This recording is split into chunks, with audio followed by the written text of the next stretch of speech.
My high school Spanish teacher would use her computer's disk tray as a shelf for her coffee mug. What is the most extreme misuse of an everyday item you have ever witnessed? What's up, my brother? Thanks for coming to another storytime by Alien Radio. Can you do your boy Andrew a favor and hit the like button? Thanks, man. If you did, I'll go ahead and send you some jewel mango pods. Anyway, let's get into the stories. We weren't allowed hot plates or microwaves in the college dorms, so one of the girls on my floor cooked bacon with a hair straightener. I once had a friend casually say, you know how, when you run out of toilet paper, so you just use a sock, or whatever. No, the duck, I do not, Sandra, Jesus Christ. My friend's kid decided to make a grilled cheese sandwich with an iron on the couch.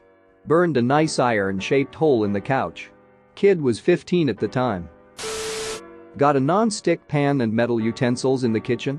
Somebody, at some point, will misuse the duck out of both at the same time. Not really an everyday thing unless you're a tradesman, but I've seen way too many people try to pound screws in with a hammer. My brother once used a brick chisel to cut brownies. My parents were redoing the kitchen and left it out on top of a paint bucket or something. Guess he thought it was a spatula? Edit. I was corrected that it was a putty knife and not a brick chisel, although they are pretty similar.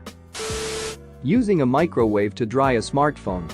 After running said smartphone under tap water to clean it, this was like 7 years ago, I don't think the phone was waterproof. Person who did this was good academically, but had no common sense whatsoever. It baffled me. When I was a kid, my mother used a pasta spoon to clean the cat litter box. I thought this was normal because it was the only way I'd ever seen it used. Then, years after our cat died, I was eating dinner at a friend's house when the mom grabbed the same kind of utensil to serve spaghetti. I freaked the duck out and shouted, "Why are you serving food with a poop scoop?" They were so confused and I couldn't eat my dinner because I was so disturbed. When I was very young, I used to think that you had to wedge your entire butt into the toilet seat when you have a crap. Moment of learning came when we went on holiday somewhere and were exploring the house. I saw the toilet with a much smaller seat than ours and said, that's so small, how am I gonna fit in that to poop?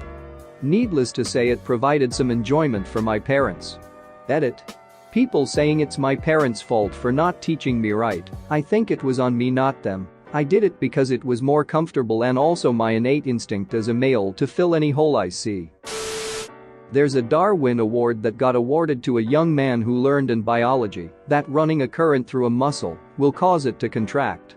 He used this knowledge to hook up a cow heart to the electric grid and then stuck his dick in before flipping the switch.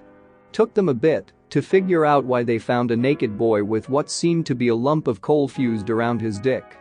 That doesn't seem like an appropriate use of your home's light sockets. We had a housemate who used to get home very drunk and try and cook himself elaborate meals, which always resulted in a lot of mess and noise. To combat this, I turned the oven and electrical sockets in the kitchen off when he went out one night. Foolproof. The fool cooked himself steak in the living room with our clothes iron at 3 a.m. Roommates in college used laundry pods in the dishwasher for like a week. I hand washed my dishes, so it did not affect me. They only noticed because I asked why they always left their laundry pods on the kitchen counter. I had an extreme itch in my ear and no Q-tip. The closest small object that would fit in my ear was a screwdriver, so I used it. I ended up cutting my eardrum and had to go to the doctor. I can't say I regret it though, it was satisfying to finally get rid of the itch. Edit. I remember feeling uncomfortable because I couldn't hear properly a few weeks that.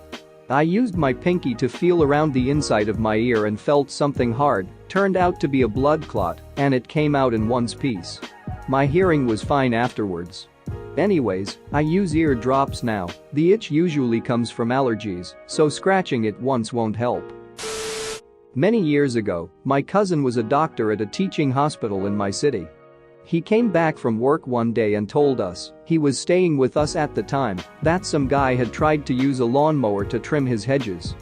The blades of the mower got snagged around some of the branches on the hedge, and this idiot didn't turn the motor off before trying to reach into the mower to remove the jamming branches.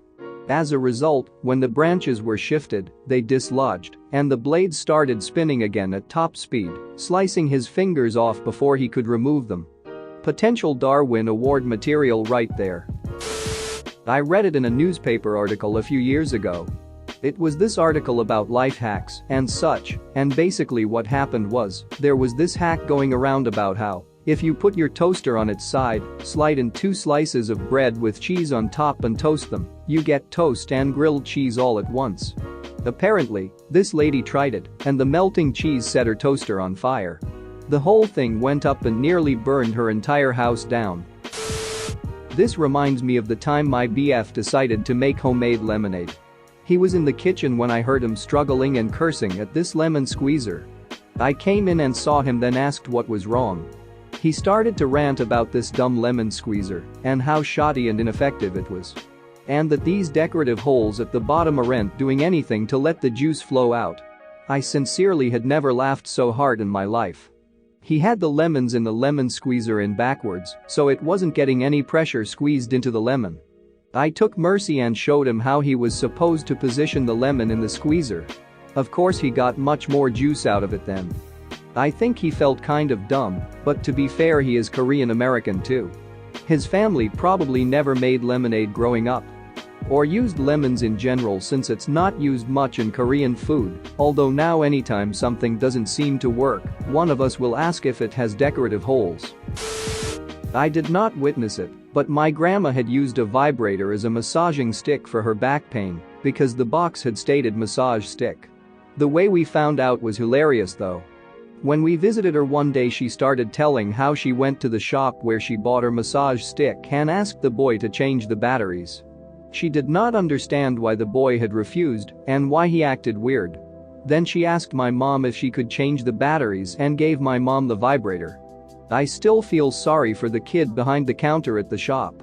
I can only imagine how the whole thing went down. Boy. Hi ma'am, how can I help you? Grandma? Well young man, I've recently purchased this item from your store and I must say I've been very happy with it. Pulls out giant vibrator. I find myself using it every night and it really gives me relief and helps me sleep. I like that it's quiet, so I can even use it when I'm on the phone with my grandson. It's marvelous, really. In fact, I just used it in the car while I was coming here. If you feel the tip, I think it's still warm. Oh anyways, I don't want to ramble, but could you just replace the batteries for me, dear? I'm not sure how to get the shaft open. In my junior year of high school, 03 to 04, I spent 9 months living with my dad. I've always had an interest in tech and I'm a computer guy, so when I moved there I bought a computer. My dad and his family are the very opposite. None of them ever touched a computer to any degree, with mentioning the entire house was 100% computer illiterate. When I first set it up, my dad wanted me to teach him how to use it, and I was baffled by the level of illiteracy he actually had. It was like I went back in time with a computer and gave it to a caveman. I had to teach him literally everything about a PC and how to use starting from the very ground up. Early on I introduced him to the mouse cursor and the mouse. I had to explain to him how the mouse works, flipped it over, showed him the trackball. It was a very old PC, moved it with my finger, and explained when you move the mouse, the ball rolls across the desk and causes the mouse cursor to move. After a few moments of showing him mouse movement, I instructed him to move the mouse cursor over to an icon. He proceeded to pick the mouse up, flip it upside down, and started rolling the ball with his thumb, trying to make the mouse move to an icon. After I corrected his mouse use, we moved on to clicking MOUSE1, then explained how it's typically a take action on whatever your mouse cursor is on function, and asked him to single click an icon in order to highlight it. He quite literally was unable to do this. Every time he would click the mouse, for some reason he would also jerk his hand, causing the mouse to shift some direction and off the icon. He was completely incapable of clicking a specific spot on the screen and could not seem to learn it. After about 10 minutes of us going through clicking things, he got frustrated and said that's enough and walked away. He never managed to click the icon. Thanks for watching. What did you think of the story time? Let me know in the comments below. If you liked the video, smash that like button and subscribe so you don't miss any more story times.